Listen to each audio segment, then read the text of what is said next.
আমাদের অনন্য স্টোরি সকল প্রকার পার্ট গল্প দেখতে আমাদের চ্যানেলটি সাবস্ক্রাইব করে পাশে থাকা বেল আইকনটিতে ক্লিক করে অল নোটিফিকেশন অন করে দিন। রাস্তায় পাগলের মতন এদিক ওদিক ঘুরছে আদনান। পরনে সুন্দর ইস্ত্রি করা পাঞ্জাবিটি ও কেমন কুঁচকে গেছে, চোখ জোড়া লাল, মুখের বেহাল দশা, সাথে আয়াজেরও একই অবস্থা। আয়েশাকে যেখানে সাজতে নিয়ে গিয়েছিল সেখানে তাদের পাওয়া যায়নি। তারা জানিয়েছেন কোণে অনেক আগেই বেরিয়েছে বাড়ির উদ্দেশ্যে। ফোন হাতে নিয়ে চারিপাশ ঘুরে দেখছে, কোথাও কোনো রকম খোঁজ পাওয়া গেল না। রাত 10টা বাজতে চলেছে, আয়েশা ফেরেনি। অতিথি মহলে ইতিমধ্যেই সমালোচনা শুরু হয়ে গেছে। আদিল সাহেব ও আতিয়া বেগম এই ব্যাপারে কিছুই জানেন না, তারপরও আয়েশা না ফেরায় চিন্তিত। তাদের এই বলে আশ্বাস দেওয়া হলো রাস্তা অনেক জ্যাম। আদনান আয়াজ নিজে গিয়েছে তাদের আনতে, চিন্তার কোনো বিষয় নেই। এক এক করে সব ছেলেরা বেরিয়ে গেল। শিয়াবকে রেখে গেছে এখানকার পরিস্থিতি সামাল দেওয়ার জন্য। খোঁজাখুঁজির এক পর্যায়ে আদনান থেমে যায়, পা জোড়া আর চলছে না। হৃদয় অত্যন্ত অস্থির, চুলমুট করে ধরে চিৎকার করে বলে উঠল, আমার সাবধান হওয়া উচিত ছিল, সাবধান হওয়া উচিত ছিল। আমার দোষ, সব আমার দোষে হয়েছে। ভাই আপনি? আদনান মাথা তুলে আয়াজের বাহু জোরে চেপে ধরল। আমি জানি রিহানের কথা। আয়েশার প্রিয়কে না পাওয়ার পেছনে যদি কোনোভাবে রিহানের হাত থাকে, আজ আমার হাত রক্তাক্ত হবে। আমি দীপক ভাইকে কল করছি। কর। আমি আমার আয়েশাকে সহি সালামতে চাই। প্রিয় অন্যের আমানত, ওর যেন কিছু না হয়। আয়াজের নিজের হাত চলছে না, কাপা কাপা হাতে কল করছে দীপক কুমার রায়কে। ডিউটি শেষে আয়েশাদের বাড়ি যাচ্ছিল অনুষ্ঠানটা অ্যাটেন্ড করতে। এরই মধ্যে এমন একটা খবর রক্ত গরম করে ফেলে তার। জিপ উল্টো ঘুরিয়ে রওনা হলো দ্রুত আয়াজার আদনানের কাছে। রিহানের ছবি অন্যান্য থানায় পাঠিয়ে দিয়েছে ইতিমধ্যে। জাবেদ আসিফ আনন্দে এসেছে মাত্র। আদনান বেসামাল হয়ে উঠছে সময়ের সাথে সাথে। তাকে কোনো কথাই মানানো যাচ্ছে না, কেউ স্বাভাবিক পরিস্থিতিতে নেই। আদনানের পাগলামো মাত্রা অতিক্রম করার আগেই আসিফ বলল, ভাই আয়াজ তো রিহানদের বাড়ি চেনে, আমরা সেখানে গিয়ে দেখতে পারি, কোনো খোঁজ পাওয়া যায় যদি। আদনান হাঁপাতে হাঁপাতে বলল, ঠিক বলেছিস, চল দ্রুত চল। পায়ের উপর পা তুলে বসে আছে রিহান, আয়েশ করে টিভি দেখছে। বাড়িতে আরশি ব্যতীত কেউ নেই। বাবা মা ভাই তাদের তথাকথিত আত্মীয় আয়েশাদের বাড়িতে অনুষ্ঠানে অংশগ্রহণ করতে গিয়েছে। বিকট আওয়াজে, দরজা ধাক্কানোর আওয়াজে ঘাবড়ে ওঠে রিহান। এত রাতে কে আসলো? বাবা মা আসলেও এত জোরে দরজা পেটানোর কথা না। আরশিকে 2-1 বার আওয়াজ দিয়েছে দরজা খুলে দেওয়ার জন্য, সে শুনল না। অজ্ঞতা বাধ্য হয়েই নিজেই উঠে গেল। দরজা খুলে কে এসেছে দেখার সুযোগটুকু হয়নি।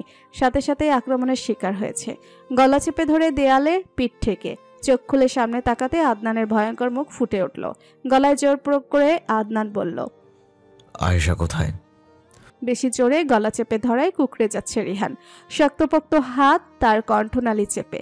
তারপরও তার মুখে আতঙ্ক দেখা মেলেনি। ব্যথাকাতর অবস্থায় মুখে হাসি। আদনানের রাগ আরো দ্বিগুণ করছে।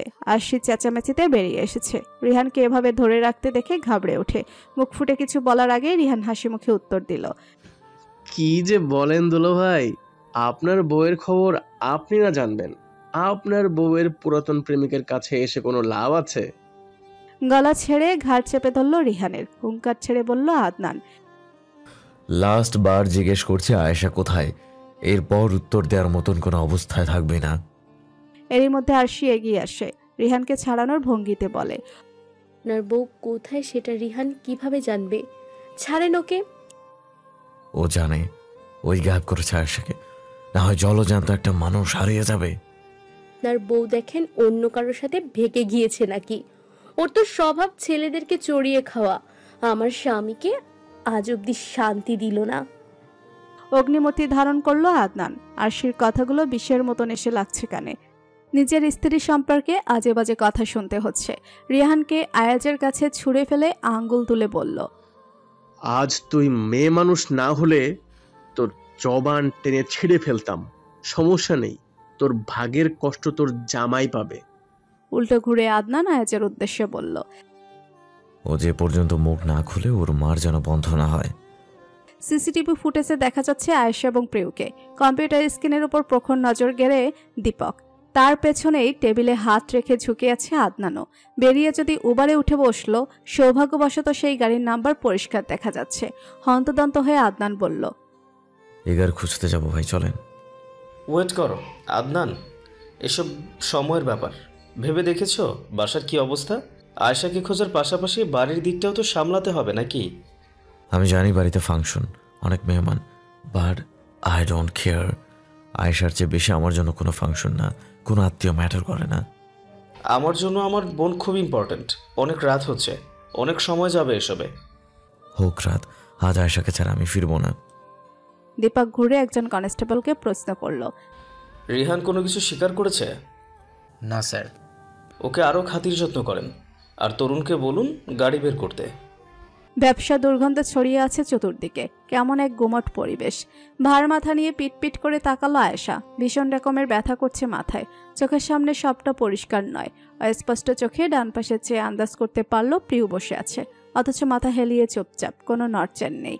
ঠিক বরাবর আরও একজন বসে, বসে যেখানে আনন্দ করার কথা ছিল সেখানে বিদঘুটে অন্ধকারে বসে থাকতে হচ্ছে। মাথা ভার হয়ে থাকায় চোখের সামনে সবটা পরিষ্কার হতে সময় লাগলো। তবে সামনের মানুষটাকে যখনই ঠিকঠাক দেখতে পেল আটকে উঠেছে, বেঁধে রাখা হয়নি। এই সুযোগে একলাপে উঠে দাঁড়ায় আয়েশা। সামনের লোকটি উঠে দাঁড়ালো, পিস্তল হাতে নিয়ে বলল, পালিয়ে যাওয়ার আর কোনো শব্দ করার সাহসও করিস না। এখানে কেন এসেছিস? অর্ডার আছে। এক বিন্দু ভয়ের ছাপ দেখা গেল না আয়েশার মুখে, তেজি গলায় বলল, অর্ডার না? তা শুনি কার অর্ডার? নিশ্চয়ই রিহানের। যেহেতু বুঝেই গিয়েছিস আমার আর বলে লাভ আছে, চুপচাপ বসে থাক। আয়েশা হাসলো, হেসে বলল, ইমন, আমাকে তুলে এনে কি ভেবেছিস বেঁচে যাবি?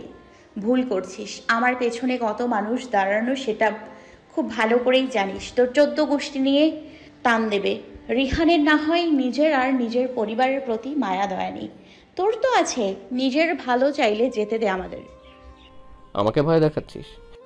ভয় না, বাস্তব বোঝাচ্ছি। আচ্ছা বলতো, তোর সাথে কেউ আছে? তুই একা তাই না? আর আমরা এখানে দুজন। হ্যাঁ আমি একা, কিন্তু তোদের দুজনের সমান। Very good, and thanks for the information. Imon কিছুই বুঝে উঠতে পারল না। এর আগে ঝড়ের গতিতে মাথায় বাড়ি পড়েছে। মহান কাজটি করেছে প্রিয়। তার জ্ঞান ফিরেছে মিনিট 5 হলো। ইচ্ছাকৃত অভিনয় করছিল, অজ্ঞান হওয়ার ভান ধরেছিল। সুযোগ পেয়ে লাঠি নিয়ে সজোরে আঘাত করে। ব্যথায় আর্তনাদ করা ইমন জমিনে পড়ে আছে। আয়েশা বুকে হাত বেঁধে বলল, বাচ্চাদের মতন কিডন্যাপ খেললে হবে? প্ল্যান করলে বড় ধরনের করবি, ব্যাকআপ রাখবি। গায়ের জোরের সাথে মাথার জোর খাটানোর চেষ্টা করিস, যেন আমরাও একটু ভয় পাই। রিহান আমাকে কিডন্যাপ করতে বলেছে, আমি কেমন মেয়ে সেটা বলেনি। ইমন মাথায় হাত দিয়ে উঠে দাঁড়াতে চাইল, তার আগে আরেক দফা পিঠে আঘাত করলো প্রিয়।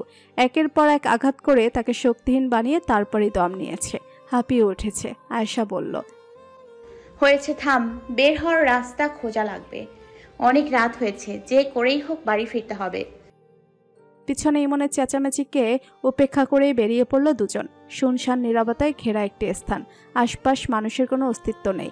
লম্বা সরু রাস্তায় হাঁটতে হাঁটতে অনেক দূর এগিয়ে গেল। মাঝে মাঝে 2-1টা কুকুর উচ্চস্বরে চেঁচামেচি করছে। রেডি হয়ে উবারে চড়ে বসতেই তাদের মুখ রুমালে চেপে ধরা হয়েছিল। আগ থেকেই উপস্থিত ছিল সেখানে ইমন। এরপর জ্ঞান হারালে তাদের আর কোনো কিছুই মনে নেই। জায়গাটা অপরিচিত, দূর দূরান্তে কোথাও কোনো ঘর বাড়ি দোকান কিছুই দেখা যাচ্ছে না। প্রিয় হাতের ঘড়িতে রাত 12টা বাজে। যে করেই হোক আদনান অথবা বাড়ির কারোর সাথে যোগাযোগ করা প্রয়োজন। ফোনটাও নেই সাথে। সাহসিকতার পরিচয় নিয়ে বেরিয়ে আসলেও এখন আয়েশা এবং প্রিয় দুজনের মনেই লুকায়িত ভয়, কেউ কাউকে প্রকাশ করছে না। এভাবে বসে যে ভয়ঙ্কর রাস্তায় হেঁটে যাচ্ছে তারা, নতুন কোনো বিপদে না পড়ে যায়। 10 মিনিট হেঁটে দূরে একটি চায়ের দোকান দেখতে পেল। আয়েশা প্রিয় একে অপরের দিকে চেয়ে পায়ের গতি বাড়ায়। সোজা গিয়ে দাঁড়িয়েছে চায়ের দোকানের সামনে। দোকানের টিভিতে বাংলা পুরনো গান চলছে। হঠাৎ দুজন সাজসজ্জায় আবৃত মেয়েকে দেখে কপাল কুঁচকে নিল। টিভির আওয়াজ কমিয়ে বলল, কি চাই? প্রিয় বলল, চাচা আমরা খুব বিপদে আছি। বিয়ে থেকে পালিয়ে এসেছো নাকি? প্রিয় বলল, না চাচা, ও আমার বান্ধবী, ওর গায়ে হলুদের অনুষ্ঠান ছিল আজ, কিন্তু এক অসভ্য ছেলে ওকে তুলে নিয়ে এসেছে। আমাদের বাড়ি ফেরা দরকার, যোগাযোগ করার কোনো উপায় দেখছি না, আমাদের সাহায্য করুন। হেসে উঠল দোকানি। এই মুহূর্তে তার মুখে হাসি দেখে অবাক হওয়ার পাশাপাশি ভীত হয়ে উঠেছে দুজনে। দোকানি বললেন, সিনেমায় এইসব হয়? আমার মনে হচ্ছে আপনারা মিথ্যা বলছেন, পালিয়েছেন নিশ্চয়ই। আয়েশা মুখ খুলল, বিশ্বাস করেন চাচা, আমরা কোনো মিথ্যে বলছি না আপনার কাছে। ফোন থাকলে আমাদেরকে দেবেন, বাসায় কল করব। দোকানে কি চিন্তামগ্ন দেখালো, হয়তো বিশ্বাস করবেন কি করবেন না এই দ্বিধায় ভুগছেন। আয়েশা এবং প্রিয় আশা নিয়ে দাঁড়িয়ে, ইমন যে কোনো সময় চলে আসতে পারে। কিছু সময় পর ড্রয়ার থেকে বের করে ছোট্ট বাটন ফোনটি এগিয়ে দিলেন দোকানে। স্বস্তির নিঃশ্বাস ছাড়ল তারা। দ্রুত ফোন হাতে নিয়ে কল করলো আয়াজের নাম্বারে। হ্যালো আয়াজ। হঠাৎ অপরিচিত নাম্বার থেকে আয়েশের গলা শুনে লাফিয়ে ওঠে আয়াজ। দ্রুত বলে, আয়শা, আয়শা কোথায় তুই? ঠিক আছিস? আয়েশার নাম শুনে ফোন কেড়ে নিল আদনান। পাশেই ছিল তার। দীপক গাড়ি থামিয়েছে, ফোন লাউড স্পিকারে দিয়ে বলল, কোথায় তুমি? ঠিক আছো? কোথায় আছো বলো, আমি এখন আসবো। আপনি শান্ত হন, এখন পর্যন্ত আমরা ঠিক আছি। আমি কোথায় আছি এই জায়গার নামটা জানি না। দোকানে এতক্ষণ তাদের আলাপ শুনেছেন মনোযোগ দিয়ে। বুঝতে পারলেন সত্যিই বিপদে আছে এই দুজন। বলে উঠলেন, আমার কাছে দেন ঠিকানা, বুঝিয়ে বলছি। দোকানে জায়গার নাম বুঝিয়ে দিলেন আদনানকে। ঢাকা থেকে একটু দূরে, কাছাকাছি আছে তারা। আসতে আধ ঘন্টার মতন সময় লাগবে। আদনান আবার বলল, আপনার কাছে হাত জোর করছি চাচা, ওদের দেখে রাখবেন। আমার স্ত্রী আর বোন হয়, আমরা যত দ্রুত সম্ভব আসছি। গাড়িতে বসে বারবার অস্থির হয়ে উঠছে আদনান। শিহাব জানালো বাড়িতে অবস্থা বেসামাল। সবাই প্রশ্ন করছে। আদিল সাহেব কাউকে না জানিয়েই বেরিয়ে পড়েছেন। তার ভাষ্যমতে জ্যামের কারণে অন্তত ফোন বন্ধ থাকবে না। ছেলেদের কাউকে উপস্থিত না দেখে সন্দেহ আরও প্রবল হয়েছে তার। অন্যদিকে আয়েশা, সে ঠিক আছে শুনেও মন মানে না। ভয় তার সীমা ছাড়িয়ে। আয়েশাকে একা ছেড়ে বড় রকমের শিক্ষা হয়েছে। ড্রাইভারকে তাড়া দিতে লাগলো বারবার। সেও তার সাধ্যমতো গাড়ি টেনে ঠিক চায়ের দোকানের সামনে পার্ক করেছে। আয়েশা এবং প্রিয় গুটিসুটি হয়ে বসে আছে বেঞ্চিতে। বুদ্ধিমত্তার পরিচয় দিয়ে দোকানি তাদের আড়াল করে রেখেছেন। গাড়ি থামতে দেরি, আদনানের আগেই ছুটে এলো। কোনো দিকে না চেয়ে জড়িয়ে ধরেছে আয়েশাকে। মাথা গুজে বারবার কাতর কণ্ঠে বিড়বিড় করে সরি বলছে। সময় নিয়ে শান্ত হয় আদনান। মাথা তুলে আয়েশার দোগালে হাত রেখে বলল, ঠিক আছো তুমি? ওরা তোমাদের কোনো ক্ষতি? বলতে বলতে থেমে যায় আদনান। আয়েশাকে উপর থেকে নিচ ভালোভাবে দেখে নিয়ে রাগ দেখিয়ে বলল, আমি একটা অধম, অনেক বড় অধম আমি। কিভাবে রিহানের কথা ভুলে গেলাম? আজকে যা হয়েছে সব দোষ আমার। আয়েশা উত্তরে বলে ওঠে, শান্ত হন, কিছু হয়নি আমাদের, ঠিক আছে। আসিফ প্রশ্ন করল, কোথায় রেখেছিল ওরা আপনাদেরকে তুলে নিয়ে? আর কে তুলে নিয়েছে আপু?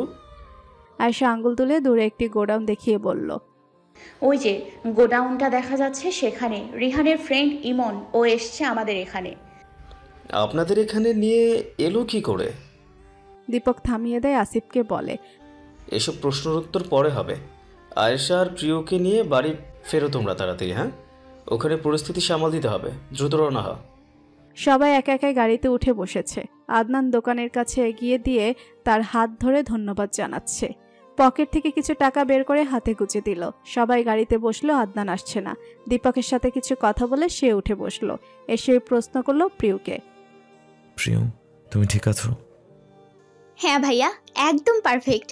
আজকে তো বাজিমাত করে ফেলেছি আমরা দুজন মিলে। আয়েশা বলল, প্লিজ এখন এসব ঘটনা বলতে বসে যাস না।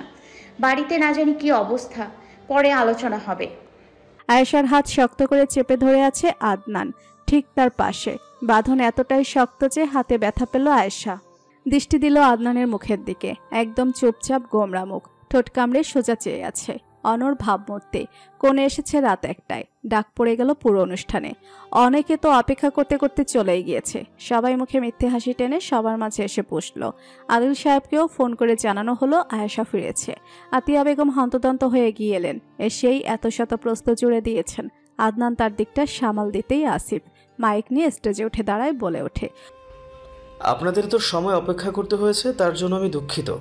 আমাদের আপু একটু হাইফাই মানুষ, বুঝলেন, সহজে দেখা দিতে চায় না। আর ঢাকাইয়া হলুদের ফাংশন শুরু হয় রাত 1টা থেকে। Enjoy the function. সবাই হেসে উঠল একত্রে। আসিফের উদ্দেশ্য কতটুকু সফল হয়েছে কে জানে, তবে উপস্থিত সবাইকে হাসি খুশি দেখা গেল। কাছের আত্মীয় হওয়াতে তেমন কোনো সমস্যার শিকার হতে হয়নি। গান বাজনা আনন্দ উচ্ছ্বাসে মেতে আছে সবাই। সেখানে একমাত্র মলিন চেহারায় আদনান বারবার গড়ি দেখছে, যেন কোনো অপেক্ষায়। ফোন বেজে উঠলে এক পর্যায়ে উঠে দাঁড়ায়। হনহনিয়ে হেঁটে গেল বাহিরের দিকে। পিছু নিয়েছে আসিফ, আয়াজ আর আনন্দ। থামানোর চেষ্টা করেও লাভ হলো না। হাতে লাঠি তুলে নিয়ে এগিয়ে যেতেই আতিয়া বেগমের সাথে মুখোমুখি হয়। ইতিমধ্যে তিনি এবং রিহানের পরিবার সবটা জেনে গেছে। প্রশ্ন করলেন, কোথায় যাচ্ছ? শক্ত ভাবমূর্তি বজায় রেখে ঠাই দাঁড়িয়ে রইল। উত্তর না পেয়ে আতিয়া বেগম আবার প্রশ্ন করলেন, লাঠি হাতে কেন তোমার? কোথায় যাচ্ছ বলো? আমার শ্যালকের খাতিরদারি করতে যাচ্ছি। বলে এক মুহূর্ত দাঁড়ালো না, পায়ের গতি বাড়িয়ে ছাদের দিকে পা বাড়িয়েছে। আতিয়া বেগম পেছন থেকে ডাকলেও শুনল না। আদনানের কথা মতো রিহান ও ইমনকে আনা হয়েছে। দীপকের সাথে আরো 2 জন কনস্টেবল। আওয়াজ করে ছাদের দরজা খুলে রিহানকে দেখে রক্ত টকবক করতে শুরু করে আদনানের। দীপককে উপেক্ষা করে সজোরে পায়ে আঘাত করেছে রিহানের। এলোপাথারি মারতে লাগলো। একসাথে থেকেও আদনানের এমন ভয়ঙ্কর রূপ কখনো দেখেনি আয়াজ, আনন্দ এবং আসিফ। 3-4 জন মিলে তাকে থামাতে পারল না। হুঁশ হারিয়ে বসেছে। গর্জন তুলে বলল, জানোয়ারের বাচ্চা, কার দিকে হাত বাড়িয়েছিস? আমার বউয়ের দিকে। তোকে আমি জানে মেরে ফেলবো আজ। আসিফ বেরিয়ে গেল। আয়েশার কাছে গিয়ে কানে কানে বলল, আদনান ভাইয়ের মাথা অনেক গরম আপু, একটু আসেন, না হয় মেরেই ফেলবে রিহানকে, জলদি আসুন। আয়েশা সবার মাঝ থেকে উঠে দৌড় লাগায়। দ্রুত পায়ে ছাদে গিয়ে পৌঁছেছে। এগিয়ে গিয়ে আদনানের হাত টেনে বলল, কি করছেন? থামেন প্লিজ। কোনো থামাথামি নাই। আজ ওর প্রাণ নিয়েই আমার শান্তি হবে। প্লিজ আদনান। আয়েশার মুখে প্রথমবারের মতো নিজের নাম শুনে থেমে গেল হাত। নিস্তব্ধ কিছু সময় দাঁড়িয়ে থেকে লাঠি ফেলে দিয়েছে জমিনে। আয়েশা পুনরায় এগিয়ে এসে সরিয়ে নেয় আদনানকে। দীপক কনস্টেবলদের বলল রিহান ও ইমনকে নিয়ে যেতে। একে একে সবাই স্থান ত্যাগ করেছে। আয়েশা আদনানের পাশে বসে বলল, শান্ত হন, আমি ঠিক আছি। এর চেয়ে বেশি কিছু চাই আপনার? কোনো উত্তর আসলো না। নজর আদনানের হাতের দিকে গেলে আয়েশা দেখলো হাত দিয়ে রক্ত পড়ছে।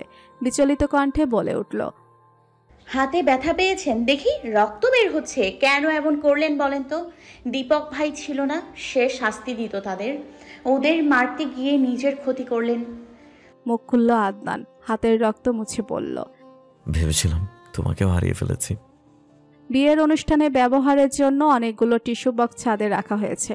আয়েশা সেখান থেকে বেশ কিছু টিস্যু এনে আদনানের হাতে চেপে ধরল। নত চোখে বলল, হারিয়ে ফেলা এত সহজ? আমার ভুলের কারণে আজ তোমার যদি কোনো ক্ষতি হয়ে যেত। এখানে আপনার কোনো ভুল নেই।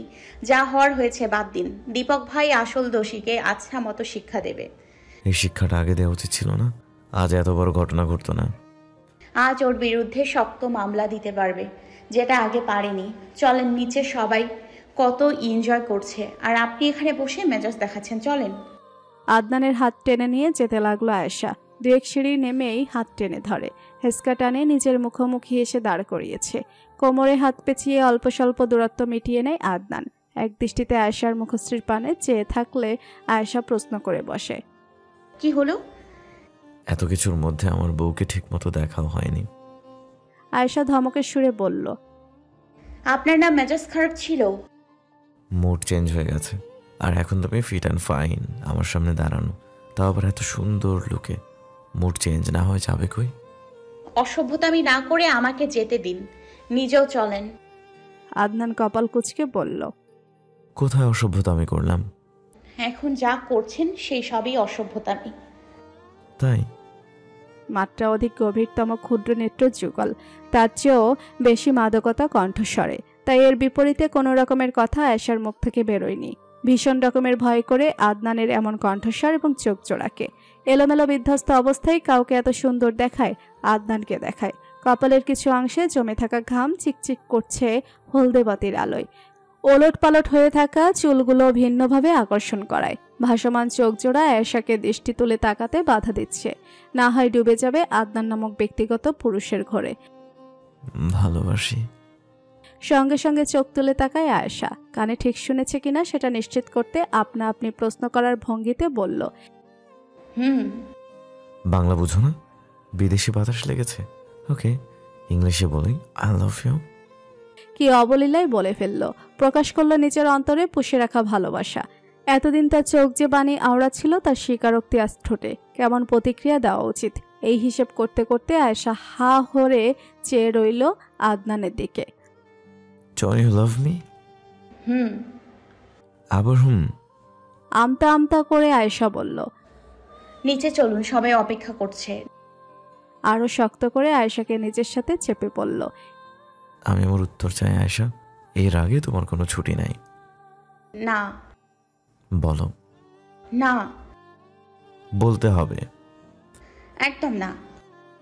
তুমি বলবে নাকি আমি আজ এখানেই আমার অসভ্যতামির সব লিমিট ক্রস করে ফেলবো? হুমকি দিয়ে লাভ নেই, আমি চেঁচাবো। তাতেও বিশেষ কোনো লাভ হবে না। গানের আওয়াজের কাছে তোমার আওয়াজ তুচ্ছ। এই মুহূর্তে কোনো আধ্যাত্মিক শক্তি থাকলে নির্ঘাত নিজেকে গায়েব করে ফেলতো আয়েশা। আচ্ছা ফেসেছে, আদনান নিজে ভালোবাসার স্বীকার করেছে। আয়েশার মুখ থেকেও স্বীকারোক্তি নিয়ে তবেই দম নেবে। এর আগে রেহাই নেই তার। নির্বিকার দাঁড়িয়ে রইল বিনা শব্দে। হঠাৎই ছেড়ে দেয় আয়েশাকে। রাজভারী কণ্ঠে বলে উঠল, বাদ দাও, হয়তো এখনো ভালোই বাসতে পারোনি আমাকে। আধার ঘনিয়ে এসেছে আদনানের মুখে। দূরে সরে গিয়েছে। মাথা নিয়ে নিজের হাতের ক্ষতটা খুঁটিয়ে খুঁটিয়ে দেখতে লাগলো। বাচ্চাদের মতন অভিমান করা এক মুখ। মায়া হলো আয়েশার। রীতিমতো যুদ্ধ চলছে হৃদয় গহ্বরে। আদনানের তার অনুভূতিগুলো এলোমেলো। কিভাবে গুছিয়ে স্বীকার করবে? লম্বা নিঃশ্বাস টেনে ধীর কণ্ঠে বলে উঠল, আপনার জন্য আমার অনুভূতিগুলো যদি ভালোবাসা হয় তাহলে আমি। আয়েশার কম্পিত স্বর থেমে যায়। বাক্য সম্পূর্ণ করতে দেওয়া হলো না। একজোড়া ওষ্ঠ অভাবনীয়ভাবে এসে সমস্ত শব্দ শুষে নিয়েছে। ভারী নিঃশ্বাস ও উষ্ণ অধরের আলিঙ্গন সম্পূর্ণ মস্তিষ্ক শূন্য করতে লাগলো। ঠান্ডা বলিষ্ঠ হাত চুলের গভীরে আলতোভাবে মুষ্টিবদ্ধ। গভীর অধরের স্পর্শে বরফের ন্যায় জমে আছে আয়েশা। মিনিট খানেক পর মুখ ঘুরিয়ে নেয় আয়েশা। মধুসূধা পানে ব্যস্ত আদনানকে সময় দেওয়া হলো না। একা ফেলে দ্রুত বেগে ছুটে পালায়। এখানে আর এক মুহূর্ত থাকলে হয়তো দম আটকে মারা যেত। অসহ্য এক অনুভূতি আত্মা কাঁপিয়ে তুলছে। প্রতিনিয়ত নিত্য নতুন অনুভূতির মাধ্যমে আয়েশাকে বধ করার খেলায় মেতেছে আদনান। দৌড়ে ঘরে এসে দরজা বন্ধ করে দিল। প্রাণ ভরে নিঃশ্বাস নিল। মস্তিষ্ক এখনো সচল হয়নি। কিছু মুহূর্ত আগে ঘটে যাওয়া ঘটনা চিত্তে আন্দোলন করতে শুরু করেছে। আপা, আমি আপনাদের সাথে আর কোনো ধরনের সম্পর্ক রাখতে ইচ্ছুক না। কত বড় সাহস আপনার ছেলের, আমার মেয়েকে তুলে নিয়ে যায়। হতভম্ব রিহানের বাবা মা এর উত্তরে কি বলবে? আতিয়া বেগমকে এর আগে কখনো এত রাখতে দেখা যায়নি। ছেলের চরিত্র সম্পর্কে আগেই অবগত তারা। আজ সে সব সীমা লঙ্ঘন করেছে। কোথাও মুখ দেখানোর অবস্থায় রাখলো না আর তাদের। রিহানের মা এগিয়ে এসে আতিয়া বেগমের হাত ধরে বললেন, আমরা এসব কিছুই জানি না রে আতিয়া। আমার ছেলের হয়ে আমি ক্ষমা চাচ্ছি তোর কাছে। কিছুই জানেন না? এটা কি সত্য? আপনাদেরকে আগে জানিয়েছি আমি, রিহান আয়েশাকে বিরক্ত করে। আপনাদের ওকে তখনই সাবধান করা উচিত ছিল। আর রিহান যা করেছে সেটা ক্ষমার যোগ্য না। আমরা ভেবেছিলাম বিয়ে করেছে, হয়তো শুধরে গেছে, কিন্তু সে তো। কি আপা, সে তো কি? আমার মেয়ের নতুন বিয়ে হয়েছে। ভাগ্য আমাদের মেয়ে জামাই ভালো পেয়েছি। না হয় আপনার ছেলের জন্য আমার মেয়ের সংসার ভেঙে যেত। এর দায় নিতেন? সংসারের কথা বাদ দিলাম, আজ আমার মেয়ের যদি কোনো ক্ষতি হয়ে যেত। রিহানের বাবা রফিক সাহেব এগিয়ে এসে হাত জোড় করে বললেন, আমাদের ক্ষমা চাওয়া ছাড়া আর কিছুই করার নেই।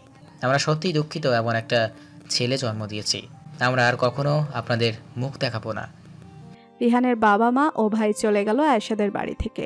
সত্যিই কোথাও মুখ দেখানোর অবস্থায় রাখেনি রিহান তাদের। কাল সারা রাত জেগে আজ বাড়িতে সকলে ঘুম। সকাল 10টা বাজতে চলল। বিয়ে বাড়িতে কোনো শোরগোল নেই, শুধু ঘরের মহিলারা জেগে আছে। ঘরে উপস্থিত মেহমানদের জন্য নাস্তার ব্যবস্থা করছে। রাতে বিয়ের অনুষ্ঠান। সকাল 11টা পর্যন্ত অপেক্ষা করে আতিয়া বেগম এগিয়ে গেলেন। এক এক ঘরের নাজেহাল অবস্থা। যে যেখানে পারছে ঘুমোচ্ছে। আয়াজের রুমে গিয়ে পা ফেলার জায়গা পেল না। আসিফ, শিহাব, আনন্দ সহ তার আরও 10-15 জন বন্ধু। কেউ বিছানায়, কেউ জমিনে, কেউ আবার সোফায়। দুদিকে মাথা নাড়িয়ে এদের উঠানোর জন্য তোড়জোড় শুরু করলেন আতিয়া বেগম। একমাত্র আয়েশার ঘর কোলাহলবিহীন। প্রিয় ছাড়া আর কাউকে জায়গা দেওয়া হয়নি, তাকেও দেওয়া হচ্ছিল না। এক প্রকার জোর করেই ঘুমোতে এসেছে সে এখানে। অস্থিরতায় নির্ঘুম এক রাত কাটিয়ে ঘণ্টাখানেক আগেই চোখ বুজেছিল আয়েশা। এর মধ্যে মায়ের করাঘাত, সাথে ডাকাডাকিও করছেন। সেখানে তোয়াক্কা না করেই ঘুমিয়ে রইল আয়েশা। তবে প্রিয়র ঘুমটা হয়নি। চেঁচামেচিতে উঠে গিয়ে দরজা খুলেছে। আতিয়া বেগম ঘরে ঢুকে মেয়েকে কাল রাতের কাপড়ে ঘুমোতে দেখে বললেন, দেখো কাণ্ড, কি এমন ঘুম ঘুমোচ্ছে? কাপড় বদলানোর সময়ও পায়নি নাকি? ঘুম ঘুম চোখে প্রিয় বলল, টায়ার্ড ছিল আন্টি। আচ্ছা যাই হোক, ওকে ডেকে তুলো। আন্টি আজও কি রেডি হতে? না, আমি ওকে একা ছাড়ছি না, আর বাড়িতেই তৈরি হবে। জি আচ্ছা। দ্রুত এসো, নাস্তা করতে হবে তো নাকি? কত কাজ পড়ে আছে। দীপক কুমার দায়িত্ব নিয়েছেন নিরাপত্তার। রিহানকে জেলে দেওয়ার পরও মনে একটা আতঙ্ক রয়েই গেছে রতন মিয়াকে নিয়ে। লোকটা সুবিধার নয়। কাল রাতে অনেক প্রচেষ্টার পরও মুখ খুলেনি রিহান। জেদির মতন মুখে তালা এঁটে বসেছিল। আদনানের সামনে দাঁড়িয়ে দীপক বলল, ইমন ভীতু ধরনের লোক, কিন্তু অবাক হচ্ছি সেও কোনো স্টেটমেন্ট দিল না। টর্চার সেলে থাকার পরও দুজনের একজনও মুখ খুলছে না। স্টেটমেন্ট দেওয়ার কি আছে? সারা জীবনের জন্য জেলে ভরে রাখেন। আরও একজন সন্দেহজনক লোক আছে, রিহানের চাচা রতন মিয়া। তাকেও জেলে দেন। আমি আয়েশাকে সেফ চাই এনি হাউ। কি মামলায় তাকে জেলে রাখবো? এই মুহূর্তে তার বিরুদ্ধে কোনো মামলা নেই। সকালে রিহানের স্ত্রী এসেছিল ওর ভাইকে সাথে নিয়ে। কি বললো? কান্নাকাটি করছে রিহানের জন্য, ছেড়ে দেওয়ার জন্য হাত পা জোর করলো। এসবে কোনো লাভ হবে না। আদনান, আমার কেন যেন মনে হচ্ছে গতকাল রাতের ঘটনার পেছনে আরো রহস্য আছে। চিন্তিত দেখালো আদনান আর দীপককে। জাবেদ এসেছে, জানালো রেডি হতে হবে। রাত 9টা বাজে। দীর্ঘ শ্বাস ফেলে দীপক বলল, তুমি টেনশন করো না, আমি আর আমার টিম আছে। যাও বরযাত্রী নিয়ে, আমিও আসছি তোমার পেছন পেছন। কালো রঙের শেরওয়ানি পরে তৈরি আদনান। পেছনে একদল ছেলে হাত পা ছড়িয়ে বসে দেখছে তাকে। বিয়ে হয়ে গেছে, তবে এখনো পরিপূর্ণভাবে বর সাজা হয়নি। আয়নার সামনে দাঁড়িয়ে বারবার আয়াজ আসিফকে জিজ্ঞাসা করছে কেমন দেখাচ্ছে তাকে। এত সময় হয়তো 7 থেকে 8 বার এই একই প্রশ্ন করে ফেলেছে। আয়েশা তো ধরাই দিল না আজ। চোখে দেখা তো দূরে থাকুক, কণ্ঠস্বর শোনার অবধি সৌভাগ্য হয়নি। মেয়েটি অদ্ভুত, একটু কাছে এলেই অনশনে চলে যায়, পালিয়ে বেড়ায়, এড়িয়ে যায়। কোথায় যাবে তাকে নিয়ে? মাথায় পাগড়ি বেঁধে বলল, চল। আসিফ বলে ওঠে, কি চল? আমরা ছেলে পক্ষের লোক, এত তাড়াতাড়ি বরযাত্রী নিয়ে যাব না। কাহিনী করিস না তো, দ্রুত যাব, দ্রুত অনুষ্ঠান শেষ করব, দ্রুত বউ নিয়ে ফিরব। আনন্দ বলল, ভাইয়া ওই যে আগের যুগের বড়দের মতন মুখে রুমাল চেপে না। নাক ছিটকে আদনান বলল, বিয়ে করতে যাচ্ছি, চুরি করতে না। কেন মুখ ঢাকবো? বাঘের মতন যাব, বউ নিয়ে আসবো। আসিফ মিনমিনে সুরে বলল, আপুর সামনে এই বাঘ যে ভেজা বেড়াল হয়ে যায় সে কথা কে বলবে? কি বললি? বললাম আপনাকে খুবই জঘন্য দেখাচ্ছে। আসিফ গুরুত্বহীন মানুষ, তার ফালতু কথায় কেউ কান দেয় না। আদনান আরো আগে না, কিন্তু আজ মনে সন্দেহ জাগলো। আদনান প্রশ্ন করে উঠল, সত্যি বাজে দেখাচ্ছে? হ্যাঁ ভাই, খুব বাজে। জাবেদ তাদের মধ্যে এসে বলল, ওদের কথাই কান দিয়ে না তো, একদম সিনেমা নায়কের মতো লাগছে। সব রেডি, চলে আসুন নিচে। জাবেদের মা শাহিদা বেগম এগিয়ে আসলেন। এতদিন যাবৎ আছে আদনান তাদের বাসায়। আয়েশার বাড়ির উদ্দেশ্যে বেরিয়ে যাওয়ার আগে আদনানের মাথায় হাত বুলিয়ে দিয়ে বললেন, মায়ের কাছ থেকে দোয়া না নিয়ে কোথায় চললে? লজ্জাবোধ করে আদনান মুখ ছোট করে বলল, সরি আন্টি, আসলে। থাক থাক, আয়েশাকে আমি ছোটবেলা থেকে দেখেছি। আয়েশা জাবেদ যেমন আমার ছেলে মেয়ে, তুমিও আমার আর এক ছেলে। আজ থেকে নতুন জীবন শুরু করবে। এই জীবনে তুমি যত সম্মান দিবে তত সম্মান পাবে, যত পরিমাণ ভালোবাসা দিবে তার চেয়ে দ্বিগুণ পাবে। আয়েশা একটু চাপা স্বভাবের মেয়ে, তবে ওকে বোঝা অতটাও কঠিন না। আর আমি পূর্ণ বিশ্বাসী, আয়েশা একটু আধটু রাগ দেখালেও মানুষ হিসেবে খারাপ না। দোয়া করি সব সময় যেন ভালো থেকো। আজ ভাইয়াকে অবশ্যই হ্যান্ডসাম দেখাবে। আমি তো ওয়েট করতে পারছি না, কখন আসবে তারা? প্রিয়র কথা শুনে আয়েশা উত্তরে বলল, তাহলে বিয়েটা তুই করে নে, আমরা খুব ভালো সতীন হব। ছি ছি, কি খারাপ তুই। তোর ভাইয়াকে বর্ষাজে দেখতে ইচ্ছে হচ্ছে না বুঝি? এক লোককে কতবার দেখবো, এখন সব ডাল ভাত। নতুন না পুরাতন জামাই হয়ে গেছে। এত আনরোমান্টিক মেয়ে আমি কোথাও দেখিনি। ভাইয়াকে বলে দেব কানে কানে তোকে রোমান্স শিখিয়ে দিতে। আয়েশা প্রিয়র অগোচরে নিচু আওয়াজে বলল, সেটা আর তাকে বলতে হবে না। কিছু বললি? কই না তো। বাচ্চাদের চেঁচামেচিতে বোঝা গেল বর এসেছে। প্রিয়কে আর পাওয়া যায় কোথায়? আয়েশার হাতে পিন ধরিয়ে ভারী লেহেঙ্গা পরেই দৌড় লাগিয়েছে। যেতে যেতে বলে গেল আজ লুটপাট চালাবে গেট ধরে। আয়েশার মনেও ইচ্ছে জাগে, সত্যিই তো কেমন দেখাচ্ছে আদনানকে। গতবার সাদামাটা বিয়েতে তেমন কিছুই ছিল না, আজ অবশ্যই পরিপূর্ণভাবে বর সেজে এসেছে। উসখুস করতে শুরু করেছে মনটা। ঠোঁট কামড়ে উঠে বারান্দায় চলে গেল। এখান থেকে সরাসরি বাড়ির সদর দরজা দেখা যায়। নিজেকে পর্দার আড়াল করে দাঁড়িয়ে রইল। দরজার সামনে বিশাল চেঁচামেচি। আয়াজ, আসিফ, শিহাব কখনো মেয়ে পক্ষের দলে আবার কখনো ছেলে পক্ষের। দর কষাকষি চলছে। প্রিয়র গলার স্বর সবচেয়ে বেশি ভেসে আসছে। অজান্তেই মুচকি হাসে আয়েশা। নাজেহাল অবস্থা আদনানের। প্রিয়র কথাই ঠিক, সত্যিই বেশ সুন্দর দেখাচ্ছে। কালো শেরওয়ানিতে বেশ মানিয়েছে তাকে। আয়েশা মনে মনে বলল, একদম ঠিক আছে, আমাকে অস্বস্তিতে ফেলার ফল এগুলো। পারলে চেঁচিয়ে বলতো এই লোককে এক বিন্দু যেন ছাড় দেওয়া না হয়। তবে মান সম্মানের ভয়ে চুপ বনে রইল। 15 মিনিটের ছোটখাটো যুদ্ধ শেষে ভেতরে আসার সুযোগ পেয়েছে আদনান। আয়েশাকে দেখেছে অনেক আগেই। চোখাচোখি হতেই সবার আড়ালে নিচ থেকে ফ্লাইং কিক ছুড়ে দিল। চোখ বড় বড় করে ডানে বায়ে না তাকিয়ে ঘরে দৌড় লাগায় আয়েশা। নিজের জায়গায় বসে গালাগাল করতে লাগলো। একটা মানুষ কতটা নির্লজ্জ হতে পারে, মান সম্মান কিছু রাখলো না আমার এত লোকের সামনে। কি ভাববে ওরা? এখন কোথায় পালাবেন আপনি? আয়নার সামনে নিজের প্রতিচ্ছবির পেছনে আরও একজনের অবছায়া দেখতে পাওয়া গেল। লোকটি তার জীবনের সাথে কয়েক মাস আগেই ওতপ্রোতভাবে জড়িয়ে গেছে। একরাশ বিরক্তি নিয়ে আগমন করে আজকাল ভিন্ন অনুভূতি জাগাচ্ছে হৃদয়ের মধ্যিখানে। আকস্মিক পেছন থেকে জড়িয়ে বলতে লাগলো, নতুন বউ সুন্দর করে ঘোমটা টেনে আমার জন্য অপেক্ষা করবে, তা না তুমি সব গহনা খুলতে ব্যস্ত। This is not fair.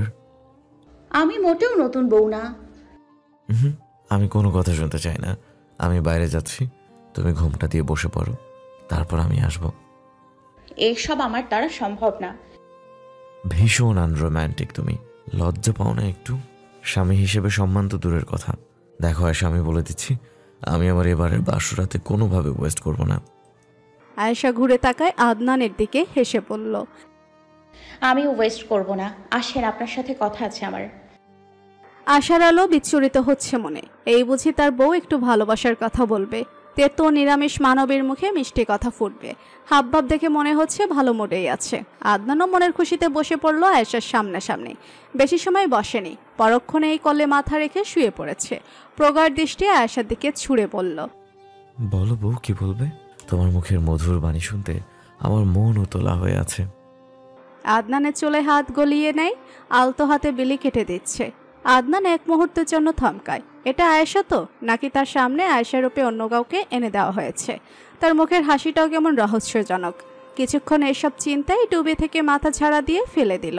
আজ হয়তো সত্যিই নিজের ভালোবাসা প্রকাশের ক্ষুদ্র প্রচেষ্টায় আছে সে। সাবিহাকে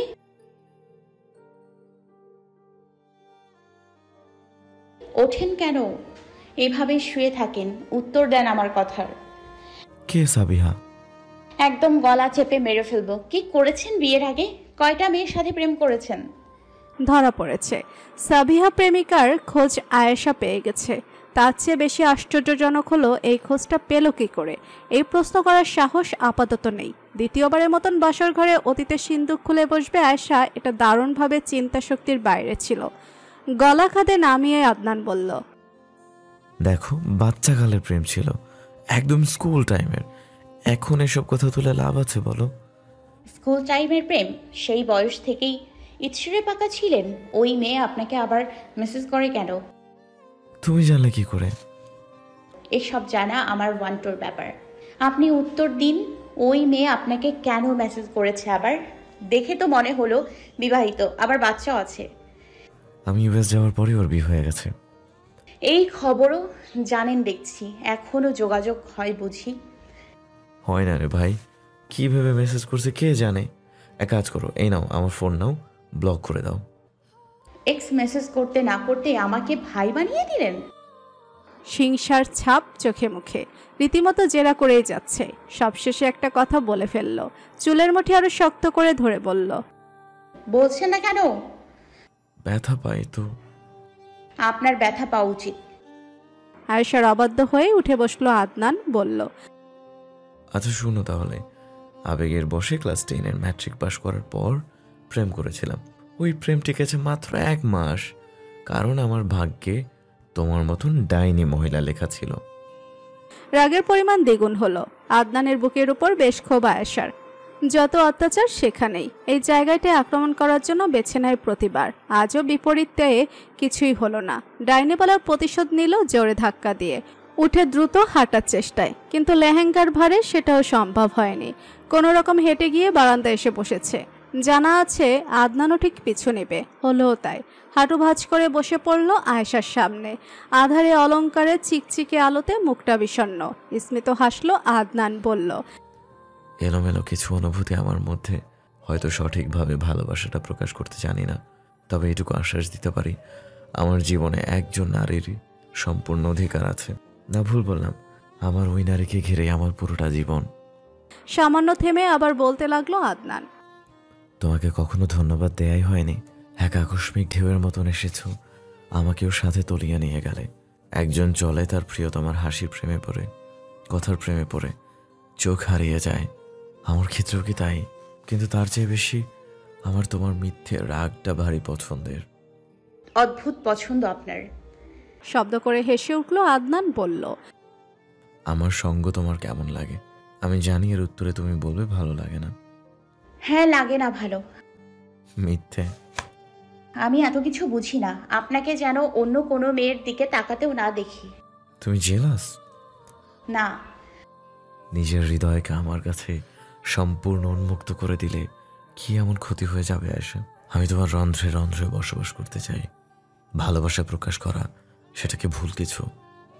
দূর আকাশে চেয়ে থাকা বিশাল নয়নজোড়া ক্ষুদ্রাকৃতি ধারণ করে, উপলব্ধি তাড়না দিতে শুরু করেছে। নিজের অদ্ভুত আচরণগুলোর উপর নিজেরই কোনো আয়ত্ত নেই।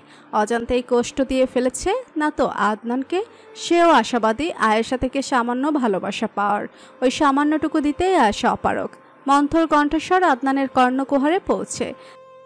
আমি তো চাই কথাবার্তা বলতে, স্বাভাবিক হতে চাই, পারি না কেন যেন। আমার এটা নিয়ে নিজের উপরেই রাগ। I am sorry. চেষ্টা করবে, তাড়াহুড়োর কিছু নেই। আমি অনেক সেন্সিটিভ টাইপের মানুষ। আমার জিনিসে ভাগ বসালে আমার ভালো লাগে না, তাই এখন রেগে আছি।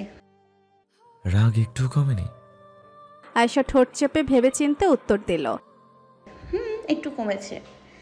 তা তোমার জিনিস কি? আমি? সবাই আমার, বাবা, মা, আয়াজ, আনাস। আমি কারো ভাগ দিব না কাউকে, আপনার ভাগও দিব না। আদনান অল্প মাত্রায় ধমকের সুরে বলে ওঠে, আবার ঘুরিয়ে পেঁচিয়ে কথা বলে। আমি কি আপনার মতো নির্লজ্জ? স্বামীরা নির্লজ্জ না হলে বংশ এগোতো না কারো। চুপ, অসভ্য। I love you. আয়েশার তেজি কথার বিপরীতে আকস্মিক মিঠা বাক্য। পরাজিত করার ইচ্ছায় লজ্জায় লাল হয়ে ওঠা বদন স্পর্শ আদনানের চোখে। ঠোঁট জোড়ায় লাজক হাসির বিচরণ। ধক করে উঠল হৃদয় গহব্বর। যেন এই মুখখানা দেখার তৃষ্ণাই ছিল এতকাল। বউ সাজে অপরূপ মায়াবী নারীর চেহারায় এই হাসিটা বিশেষ অলংকার। আগ বাড়িয়ে কপালে ওষ্ঠ ছুঁয়ে প্রশান্ত হলো। আরও একবার আয়েশার সারা মুখে চোখ বুলিয়ে বলল, টায়ার্ড লাগছে না? যাও ফ্রেশ হয়ে আসো। অনেক সময় নিয়েই ফ্রেশ হয়েছে আয়েশা। ভারী মেকআপ তুলতেই এত সময় লেগে যায়। ডিসেম্বর মাসে ঠান্ডার প্রকোপ মধ্যম। রাতের দিকে ঠান্ডা হাওয়া বয়। এই শীতল পরিবেশেই গোসল সেরে বেরিয়েছে আয়েশা। হাঁসফাঁস লাগছিল অনেকটা। এখন স্বস্তির নিঃশ্বাস ফেলে। ফ্রেশ লাগছে, তার পাশাপাশি ঠান্ডাও। ঝাঁকুনি দিয়ে উঠছে শরীর বারবার। আয়েশাকে দেখা মাত্রই উঠে দাঁড়ালো আদনান, বলল, কি দরকার ছিল এই ঠান্ডায় গোসল করার? দম বন্ধ লাগছিল আমার। কই তোমার হেয়ার ড্রায়ার কই? দ্রুত চুল শুকাও। ইভেন আমাকে দাও, আমি করে দিচ্ছি। বাধ্যমেয়ের মতন বসে পড়ল আদনান কাজে মনোযোগী। প্রেয়সীর লম্বা ঘনকে শুকানোর দায়িত্বে কোনো কার্পণ্য করছে না। নিজের কাজ যত্ন সহকারে করে তবেই দম নিল। তাছাড়া আয়েশাকে পায়ে হেঁটে শুতে যাওয়ার কষ্ট অবধি করতে দেয়নি। পাজে কোলে তুলে নিয়েছে। বিছানায় বসিয়ে আলমারি থেকে কম্বল বের করে নিল। রীতিমতো কাঁপছে মেয়েটি। দ্রুততম সময়ে কম্বলের সাহায্যে আষ্টে পিষ্টে জড়িয়ে নেয় সঙ্গে সঙ্গে। আদনানের বুকে মাথা এলিয়ে আয়েশা বলল, যারা আপন না তাদের সাথে কিসের রাগ? জীবনে তাদের উপস্থিতি অল্প সময়ের। রাগ, অভিমান তাদের জন্যই যারা মূল্য দেয়, যারা বোঝে, তারাই কাছের মানুষ, আপনজন। আপনজনকে একটু আদরও করতে হয়। সব তো আদর নিতেই জানো, দেওয়ার বেলায় তোমাকে পাওয়া যায় না। শুনেও শুনল না আয়েশা। আদনানের পুরো কথাকে গুরুত্ববিহীনভাবে এড়িয়ে যায়। নতুন খেলায় মজেছে। ভারী ব্যস্ত আদনানের হাতের ঘন লোমগুলোকে টানতে। দেখে মনে হলো এটা তার জীবনের অনেক গুরুত্বপূর্ণ কাজ। আদনানও ঘাড় বেঁকিয়ে আয়েশার কর্মকাণ্ড দেখছে গভীর নয়নে। মেয়েটি তার সাথে স্বাভাবিক হওয়ার চেষ্টায় লিপ্ত। সময় অতিবাহিত হচ্ছে আপন মনে। আয়েশা কথার ঝুড়ি খুলে বসেছে। এদিক ওদিকের কথার মেলা। অর্থহীন তবে মধুর। অবিশ্বাস্য মনে হচ্ছিল কিছু সময়। মুখে তালা এঁটে বসে থাকা মেয়েটিও এত কথা বলতে জানে, তাও এত সুন্দর ভঙ্গিতে। শুনতে কোনো প্রকার বিরক্তিবোধটাও আসেনি। বকবক করার এক মুহূর্তে আয়েশার আওয়াজ মেয়ে আসলো। বুঝতে বাকি নেই ঘুমেরা ঝাঁক বেঁধে ঝুঁকছে নেত্রে। আদনানের হাত আঁকড়ে ঘুমিয়েও পড়ল। দীপক ক্লান্ত। কোনো আসামির পেছনে এত সময় ব্যয় করতে হয়নি। দু একটা লাঠির বাড়ি পড়তে সব স্বীকার করেছে। এখানে রিহান নিস্তব্ধ, সাথে ইমনও। বিচক্ষণ মানুষ দীপক কুমার রায় কাজের প্রতি প্রয়োজনের চেয়ে বেশি যত্নবান, দায়িত্বশীল। তাছাড়াও তার জীবনে আদিল সাহেবের বিশেষ অবদান আছে। ছোটবেলা থেকেই বিপদে আপদে নানাভাবে সাহায্য করে গেছেন। যশোর থেকে যখন ঢাকা আসে তখন তিনিই ছিলেন একমাত্র বটবৃক্ষ, যার ছায়াতলে থেকে পুলিশি লাইনে উচ্চ পদে চাকরিরত অবস্থায় আছেন। চোখের সামনে বড় হতে দেখা আয়েশা, আয়াজ আর আনাসের সাথে অনেক স্মৃতি জড়িত। ইমনের আওয়াজে ধ্যান ভাঙল দীপকের। পানি চাইছে কনস্টেবলের কাছে। দীপক শব্দ করে মোটা লাঠি জমিনে ছুঁড়ে ফেলেছে। কনস্টেবল পানি এনে দিলে গটগট করে গিলে ফেলল। ঝড় নিঃশ্বাস ফেলে শান্ত হলো। দীপক এগিয়ে এসেছে, ঘাড় চেপে বলল, মুখ খুলবি? বাঁচার ইচ্ছে নেই তোর? ইমনের মুখে ভীত প্রতিক্রিয়া। সেটা মার খাওয়ার ভয় নয়, অন্য কিছু। আগে এটা আন্দাজ করতে পেরেছে দীপকের পুলিশি চোখ। ভালো কথা, মারধর কোনো কিছুতেই রিহান ইমন মুখ খুলেনি। এক শেষ প্রচেষ্টা করলো দীপক। চেয়ার টেনে সামনে বসেছে ইমনের। অন্য ছেলে রিহানের খাতির যত্ন চলছে। দীপক বলল, তোকে দিয়ে কে কাজ করিয়েছে বল, সত্যি করে বলবি। ইমনের কাঁদো কাঁদো মুখটা কিছু বলতে নিচ্ছিল, তার আগে আরেক পুলিশ কর্মকর্তা এসে হাজির। দীপককে একপাশে নিয়ে কিছু কথা বলছে। তারপরই ইমনকে ফেলে চলে গেল। রিহানের ছেলে গিয়ে উপস্থিত। নাজেহাল অবস্থা তার। রিহান দীপকের কাছে সবটা স্বীকার করবে বলে পাঠিয়েছে সেই কর্মকর্তাকে। পায়ের উপর পা তুলে রিহানের মুখোমুখি বসে প্রশ্ন করল, বলা শুরু কর, আমি না থামা পর্যন্ত থামবি না। তার ছেলের হাসি হাসলো। রিহান বলল, আমার ভাগের শাস্তি আমি পেয়েছি। আয়েশার জীবনকে নরক বানানোর শাস্তিও পেয়েছি। এবার সত্যিটা শুনুন, আমি আয়েশাকে কিডন্যাপ করাইনি। কে করিয়েছে সেটা আমি জানি না, ইমন ভালো বলতে পারবে। তোকে কেন বিশ্বাস করব আমি? তুই সত্যি বলছিস নাকি মিথ্যে? সত্য না মিথ্যা সেটা খুঁজে বের করা তো আপনার কাজ। আমি এতটুকু বলবো আবারও, আমি কিন্তু আয়েশাকে কিডন্যাপ করাইনি। তাহলে বিনা দোষে মার খাচ্ছিলি কেন? দীর্ঘশ্বাস ফেলে রিহান বলল, এই মারগুলোকে নিজের পাপের প্রায়শ্চিত্ত মনে হচ্ছিল তাই। উঠে দাঁড়ালো দীপক। আদেশ করলো তাকে যেন ছেড়ে না দেওয়া হয়। বিশ্বাস করতে নারাজ। যদি রিহান আসলেই কিছু না করে থাকে তাকে অবশ্যই ছেড়ে দেওয়া হবে, তবে আসল আসামি ধরা পড়ার আগে নয়। আরও একজন সহকারী পুলিশ কর্মকর্তা বললেন, স্যার একটা জিনিস লক্ষ্য করেছেন? সেটা কি? রিহানের পরিবারের লোকজন এসেছে, কিন্তু এই আরেকজন ছেলে, কি নাম ওর? ইমন। ওর পরিবারের থেকে এখন পর্যন্ত কেউ থানায় আসেনি। সন্দেহজনক না? আমিও এটাই ভাবছি। সব কিছু কি একটার সাথে আরেকটা জড়িত? হয়তো স্যার। পুলিশের কাজ সন্দেহ করা। 90% তাদের সন্দেহ সঠিক ও প্রমাণিত হয়। ইমনের পরিবারের ছেলের কোনো খোঁজখবর না নেওয়াটাও একটা ক্লু। দ্বিগুণ তেজ নিয়ে ফিরে গেল ইমনের কাছে। চুল শক্ত মোট করে ধরে বলল, স্বীকার করার শেষ সুযোগ দিচ্ছি তোকে। কেঁদে ফেলল ইমন। বলল, স্যার আমি তাদের বিরুদ্ধে স্বীকারোক্তি দিলে ওরা আমার পরিবারকে শেষ করে দেবে। কারা? স্যার আমি বলতে পারবো না। আমি তোকে সিউরিটি দিচ্ছি, তোর পরিবারের কিচ্ছু হবে না। তুই বল। আমার বাবার অপারেশনের জন্য 3 লক্ষ টাকা লাগতো স্যার। আমি রতন দাদার কাছে চেয়েছিলাম, তিনি আমাকে 1 সপ্তাহ ঘুরিয়ে না করে দিয়েছে। এর মধ্যে কিছুদিন আগে রাতে আমার ফোনে একটা ফোন আসে রেহানের স্ত্রী আরশির। আমার টাকা দরকার কথাটি তার কানেও পৌঁছেছে। আমাকে কল করে বলেছে সে তার বাবার কাছ থেকে 3 লক্ষ না 5 লক্ষ টাকা নেবে, শুধু এর বিনিময়ে আয়েশাকে চিরতরে শেষ করে দিতে হবে। কিন্তু কেন? তার মতে আয়েশা থাকতে রিহান কোনোদিন আরশিকে ভালোবাসতে পারবে না। আয়েশা রিহান দুজনই বিবাহিত, তারপরও? এটা আরশির ধারণা স্যার। কারোর কাছে সাহায্য না পেয়ে ওর কথায় রাজি হয়ে যায়। আজ আমার বাবার অপারেশন হওয়ার কথা, কে জানে কেমন আছে তারা। তুই ওই মেয়ের কথায় একজনকে মারতে পর্যন্ত রাজি হয়ে গিয়েছিলি? হ্যাঁ? কান্নার জোর বাড়ালো ইমনের। ফুফিয়ে কেঁদে বলল, আমার কিছু করার ছিল না স্যার। আমাকে জেলে ভরে রাখেন, তারপর আমার পরিবারকে বাঁচান। বিয়েটা সমস্ত রীতিনীতি মেনে সম্পন্ন হয়। মেহমানরাও একে একে বাড়ি ফিরতে শুরু করেছে। বৌভাতের অনুষ্ঠানের পর থেকে আয়েশার সময় ভালো যাচ্ছে না। দুর্বল অনুভব করছে সবটা মিলিয়ে। আয়েশার প্রাণহীন ফ্যাকাশে মুখটা চক্ষুগোচর হয়েছে আদনানের। সময় সুযোগের অভাবে জিজ্ঞাসা করে উঠতে পারছে না কি হয়েছে। ভাবলো একবারে রাতেই জিজ্ঞেস করবে। সব কাজ গুছিয়ে সন্ধ্যার সময় আদনান বেরিয়ে পড়ল শপিং মলের উদ্দেশ্যে। কিছু কেনাকাটা প্রয়োজন, অল্পদিন বাকি ফিরে যাওয়ার। তার আগে আয়েশাকে নিয়ে যাওয়ার কিছু ফর্মালিটিও আছে। ঘণ্টাখানেক মার্কেটে ঘুরে শেষ মুহূর্তে চোখ আটকালো একটি শাড়ির দিকে। পার্পল কালারের মধ্যে বেশ সুন্দর হাতের কাজ করা। মস্তিষ্ককে এক মুহূর্ত ভাবার সময় দেয়নি। এটা আয়েশার গায়ে দেখতে চায়, সেই চিন্তাকে প্রাধান্য দিয়ে কিনে ফেলল। হাসি মুখে বাড়ি ফিরেছে। আসার পথে বাজারও করে নিয়ে এসেছে। অগোচরে এক আত্মীয়কে বলতে শুনেছে বিয়ের পর নাকি শ্বশুরবাড়িতে বাজার করে দেওয়ার নিয়ম আছে। আতিয়া বেগম আদিল সাহেব এই ব্যাপারে আদনানকে কিছু বলেনি, সে নিজেই বুদ্ধি খাটিয়ে নিয়ে এলো। এত বাজার দেখে আদিল সাহেব বললেন, এসব করতে গেলে কেন বলো তো? নিয়ম কিন্তু বাধ্যতামূলক নয়, কাঁচা বাজার নষ্ট হয়ে যাওয়ার চান্স আছে। আদনান চুপসে গেল। অতিরিক্ত উৎসাহিত হয়ে বাজার তো করে এনেছে, কিন্তু সেটা মাথায় ছিল না এত জিনিস কার মাথায় দেবে। শ্বশুরমশাইকে খুশি করার ধান্দায় মান সম্মানের ফালুদা হয়ে যাচ্ছে। এত বড় একটা মাথায় এই সামান্য বুদ্ধিটুকু খেলেনি। ভোদা মুখে আদনানকে দাঁড়িয়ে থাকতে দেখে হয়তো মায়া হলো আদিল সাহেবের। বললেন, আচ্ছা সমস্যা নেই, তুমি শখ করে এনেছো। আমাদের আত্মীয় স্বজনেরা আছেন, আমাদের আশেপাশে অনেক সুবিধা বঞ্চিত মানুষ আছে, সবাই মিলে মিলমিশ করে নেওয়া যাবে। যতটুকু মায়া হচ্ছিল সেটা চলে গেছে। আদিল সাহেবের কাছে এসবকে আলাদা অহেতুক খরচ বলে মনে হলো। শক্ত কণ্ঠে বলেও ফেললেন, তাই এভাবে অহেতুক খরচের কি দরকার ছিল? আমরা এসব আবদার করেছি তোমার কাছে? তাহলে এসব যেন আর করতে না দেখি। আমার মেয়েকে ভালো রাখবে, সেটাই যথেষ্ট আমার জন্য। আদনান মাথা দুলিয়ে বলল, জি আচ্ছা।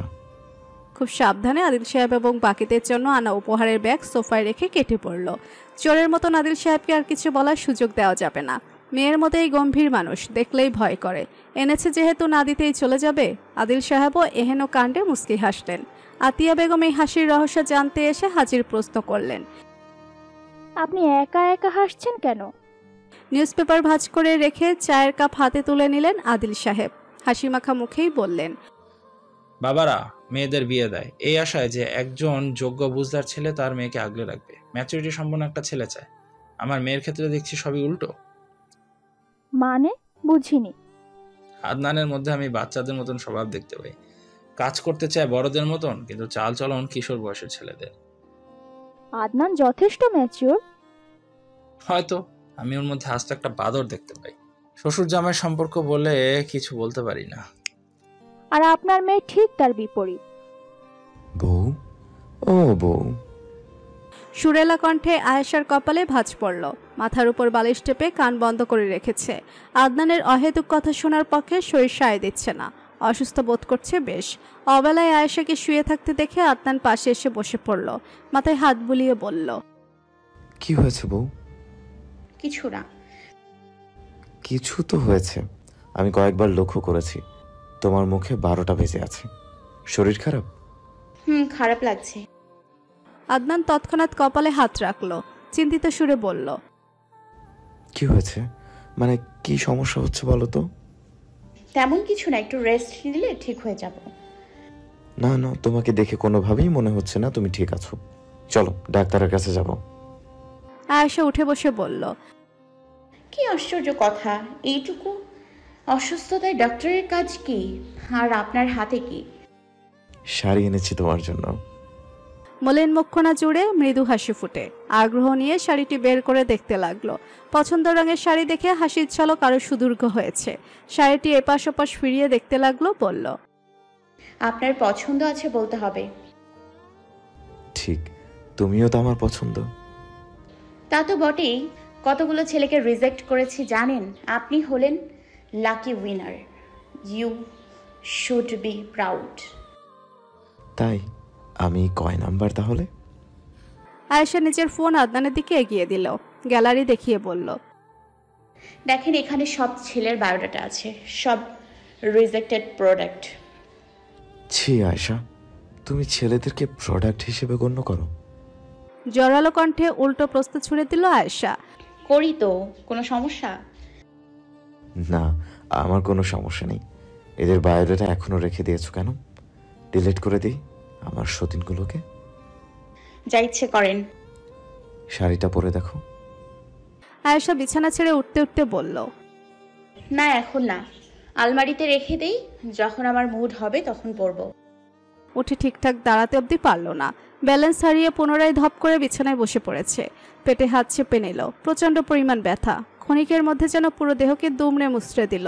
কুকিয়ে উঠে আয়েশা। আদনান এগিয়ে এসে বলল, তোমাকে আমি বলেছিলাম তোমার শরীর ভালো ঠেকছে না, পিরিয়ড। না। তাহলে আয়েশা ওঠো, ডাক্তারের কাছে যাব। আয়েশা বারণ করার জন্য মুখ খোলার আগে আদনান থামিয়ে দেয় তাকে, আঙ্গুল তুলে শক্ত গলায় বলল, আমি তোমার কোনো কথা শুনবো না, চলো। আদনান কোনো কথা শুনতে নারাজ, জেদ করে নিয়েই ছাড়লো আয়েশাকে। আয়েশার বাবা মাকে না জানিয়ে এসেছে তারা। ডক্টরের দেওয়া টেস্ট করিয়ে নেয়, কিছু মেডিসিন নিয়ে বাড়ি ফেরার পালা। রিকশায় চড়ে বসতেই সেদিনের কথা মনে পড়লো আয়েশার। বৃষ্টিস্নাত বিকেলে এভাবেই দুজন ঘুরিয়ে বেরিয়েছিল এই ব্যস্ত নগরীর বুকে। আজ মৌসুম ভিন্ন, আজ তাদের দুজনের পরিচয়টাও ভিন্ন। আদনানের চিন্তিত মুখটা একদম বাজে দেখাচ্ছে। আয়েশা বলে উঠল, ফুচকা খাওয়াবেন? তুমি অসুস্থ, এখন এসব হাবিজাবি খাওয়া যাবে না, অন্য আরেকদিন। ডাক্তার কি কোনো খাবারে নিষেধাজ্ঞা দিয়েছে? দেয়নি। আপনি আমাকে ফুচকা খাওয়াবেন না সেটা বলেন। অসুস্থতার বাহানা শুধু। কিভাবে খাওয়াবেন আরেকদিন? 5 দিন পর চলেই যাবেন। আমেরিকায় বসে ফুচকা খাওয়াবেন আমায়? যাই হোক, দরকার নেই, খাবো না আমি। সে এক নিঃশ্বাসে অনেকগুলো কথা শুনিয়ে তবেই থামলো। এত কথা কোনোদিন বলতে দেখেনি তাকে। গাল ফুলিয়ে অন্যদিকে চেয়ে থাকা মুখটা দেখে আদনানের সইল না, বলল, আরে বাবা, রাগ করো কেন? আচ্ছা আসো। খাবো না আমি। আমি খাবো, তুমি চেয়ে থাকো। রিকশাওয়ালাকে বলল, মামা সামনে রাখেন। আদনানকে সুযোগ দিল না, রাগ দেখিয়েই অর্ডার করে যাচ্ছে। বেশি করে ঝাল দিয়ে ফুচকা বানানোর কড়া অর্ডার করলো। আর পাশে এসে পায়ের উপর পা তুলে অন্যদিকে ফিরে রইল। যাতে মাতাল তালে ঠিক। আর চোখে চেয়ে আয়েশা বলল, কি বললেন? রাগ দেখিয়ে বললে খাবে না, এখন তো ঠিকই খাচ্ছ। আমি এসব খাবারের ব্যাপারে রাগকে কন্ট্রোল করতে জানি। ছোট একটি ছেলে এসে ফুচকা দিয়ে গেল। আয়েশাও আগ্রহ নিয়ে খাওয়ার জন্য উদ্যত হয়। কয়েকটি ফুচকা মুখে পুড়ে মনে পড়ল আদনান বেচারাও আছে সাথে। তার দিকে তাকাতেই দেখলো সে আগে থেকে আয়েশার দিকে চেয়ে। আপনি খাবেন? খাইয়ে দিলে খাবো। এখানে অনেক মানুষ, নিজে হাতে খান। পার্সেল করে নেই তাহলে, বাড়ি গিয়ে একান্তে বসে ভালোবেসে খাইয়ে দিও। বেশি কথা না বলে খান। আমি আরেক প্লেট অর্ডার করছি। আরো? অবাক সুরে বলে ওঠে আদনান। হ্যাঁ। আদনানকে কয়েকবার বলা হয়েছে খেতে, সে নাছোড়বান্দা, খাইয়ে না দিলে খাবে না, জানিয়ে দিয়েছে। কোনো উপায় না পেয়ে সবার চোখের আড়ালে খাইয়ে দিল তাকে। ফুচকার টাকা দিয়ে উঠতেই আয়েশা বলল, আপনি আমার খাবারে নজর দিচ্ছিলেন বলে খাইয়ে দিয়েছি, ভালোবেসে খাইয়েছি। এসব ভুলভাল চিন্তা মাথায় আনবেন না কিন্তু। বাবা মা বাহিরে যাওয়ার সুবাদে আজ রাতের রান্নাটা আয়েশারই করতে হচ্ছে। ঘরে বাকিরাও নেই। দেশে ফিরে বিয়ের ঝামেলায় সময় হয়ে ওঠেনি বন্ধুদের সাথে দেখা করার। আয়াজও সেখানে গিয়েছে, আদনান বাহিরে গিয়েছে। রান্না করতে মনে এক দারুণ ইচ্ছে জাগলো। আদনানের রান্না শাড়িটা পরলে কেমন হয়, তার সাথে প্রিয় খাবার। আতপাগল স্বভাবের লোকটা নিশ্চয় ভীষণ খুশি হবে, কিন্তু আয়েশা তো নির্ঘাত লজ্জায় মরেই যাবে। শাড়ি পরার চিন্তা বাদ দিবে তার আগেই আরও একটি অনুশোচনামূলক ধারণা মস্তিষ্কে চেপে বসল। কখনো আদনানের জন্য স্পেশাল কিছু করা হয়নি, অনুভব করানো হয়নি তাকে। ভালোবাসা তো দূরে থাক, এই যে অনুমতিবিহীন পদচারণায় হৃদয়ে এসে জায়গা দখল করে নিয়েছে, সেটা কি জানে, বোঝে? বুঝতে দিলে না বুঝবে। আয়েশা নিজেকে মুক্ত করার চেষ্টা করলো। খিচুড়ি দমে দিয়ে মনে নানা শঙ্কা নিয়ে শাড়িটি পরে নিল। হাতে নীল রঙের ফাইল, নির্বিকার চিত্তে একা রাস্তায় ক্লান্ত দুটো পা, হাঁটতে কষ্ট হচ্ছে। তারপরও নিজের উপর জোর চালিয়ে যাচ্ছে আদনান। বুকের উপর একটা ভারী পাথর রেখে গেল যেন কেউ। এক পর্যায়ে পা জোড়া আত্মসমর্পণ করেছে, আর পারছে না হাঁটতে। আদনান থেমে গিয়ে আকাশের দিকে চাইল একবার। জীবনের মতোই কালো মেঘের ঘনাঘটা অম্বরে বিশ্বের রঙও নাকি নীলাভ হয়। এই নীল বর্ণের ফাইলটিও বিষাক্ত। ছুঁড়ে ফেলে দিল রাস্তার ধারে। হনহন করে হেঁটে চলে গেল বাড়ির দিকে। কলিং বেল বাজতেই লাফিয়ে ওঠে আয়েশা। আদনান ব্যতীত কেউ এখন আসবে না। আয়াজ আজ বাড়ি ফিরবে না জানিয়েছে। শাড়ির কুচি ধরে এগিয়ে গেল। দরজা খোলার আগে বুক ভরে নিঃশ্বাস নিয়েছে। মুখে হাসি টেনে দরজা খুলে দিতেই চোখে ভেসে আসলো আদনানের বিধ্বস্ত চেহারা। আয়েশার দিকে চোখ পড়লে বুকটা কেঁপে ওঠে। শাড়ি পরিহিত নারীর প্রেমে আরও একবার পড়ার আগেই হৃদয়ের গতিবেগ বেড়ে গেল। পুরে ছাড়খাড় করতে শুরু করলো কিছু সময় আগে শুনে আসা কিছু বিষাক্ত বাক্য। কানের কাছে যেন কেউ ড্রাম বাজিয়ে বলছে, আপনার ওয়াইফের যে সমস্যা দেখছি তার মা হওয়ার প্রবলিটি নেই বললেই চলে। তারপরও আপনারা চেষ্টা করতে পারেন, বাকিটা সৃষ্টিকর্তার হাতে। কোনো উপায় নেই ডক্টর, বিদেশে ট্রিটমেন্ট আছে। Well mister Adnan Sheikh, problem অনেক দিনের। আগে আসলে হয়তো আমরা ট্রিটমেন্ট করতে পারতাম। এখন যে অবস্থা দেখছি তাতে কিছু হবে বলে আমার মনে হয় না। আই এম সরি, বাট আমি সাজেস্ট করব আপনারা ট্রাই করেন। পাশাপাশি বিদেশে ট্রিটমেন্ট করতে চাইলে করতে পারেন। হারিয়ে গিয়েছিল। দরজায় দাঁড়িয়েই আছে এক দৃষ্টিতে আয়েশার দিকে চেয়ে। আয়েশাটাকে হুঁশ ফিরল। ঘরে আসবেন না? আমি খিচুড়ি রান্না করেছি, হাত মুখ ধুয়ে খেতে আসুন। আয়েশার কথা মানল ঠিকই, কিন্তু কোনো প্রতিক্রিয়া দিল না। চোখে মুখে পানির ঝাপটা দিয়ে খেতে এসেছে। খাবার কি গলা দিয়ে নামবে? কিন্তু আয়েশার কথা ভেবে বিনা বাক্যেই খেয়ে নেয় অল্প। হাত ধুয়ে এড়িয়ে চলে গেল ঘরে। আয়েশা আদনানে যাওয়ার পরে তাকিয়ে রইল। আজ আয়েশাকে খেতে বসতে বলেনি, বিচিত্র আচরণ করছে। এই আদনানের সাথে তো কোনোভাবেই পরিচিত না সে। ঠান্ডা স্বভাবের মানুষ নয়। আয়েশা অল্প করে। ঘরে গিয়ে দেখলো বারান্দার রেলিং ঘেঁষে দাঁড়িয়ে আদনান। আয়েশা তার কাছে জিজ্ঞেস করলো, আপনার কি মন খারাপ? আদনান মুখে মিথ্যে হাসি টেনে বলল, কই না তো। এমনিতে ড্যাব ড্যাব করে চেয়ে থাকে। ঘোল লাগানো নয়নের চাহনিতে ঝড় তোলে আয়েশার হৃদয়ে। আজ তাকাচ্ছেও না, উল্টাপাল্টা কথা বলে অস্বস্তিতে ফেলে। কিন্তু আজ আয়েশাকে তার পছন্দের শাড়িতে কেমন লাগছে সেটা অবধি বলেনি। ঠোঁট কামড়ে মাথা নুয়ে ফেলল আয়েশা। হয়তো তার শাড়ি পরা আদনানের পছন্দ হয়নি। ঠিক সেই সময় আদনানের চোখে পড়ে আয়েশার আধারে নিমজ্জিত মুখটা। আশাহত ময়ূরটি মন খারাপের ছাপ নিয়ে ঠায় দাঁড়িয়ে। শাড়ি পরেছে। এতটাই মগ্ন ছিল সে আয়েশার দিকে খেয়াল দেওয়ার কথাটাই ভুলে বসে। নিশ্চয়ই কষ্ট পেয়েছে। কোথায় যাচ্ছ? চেঞ্জ করে আসি, ঘুম আসছে।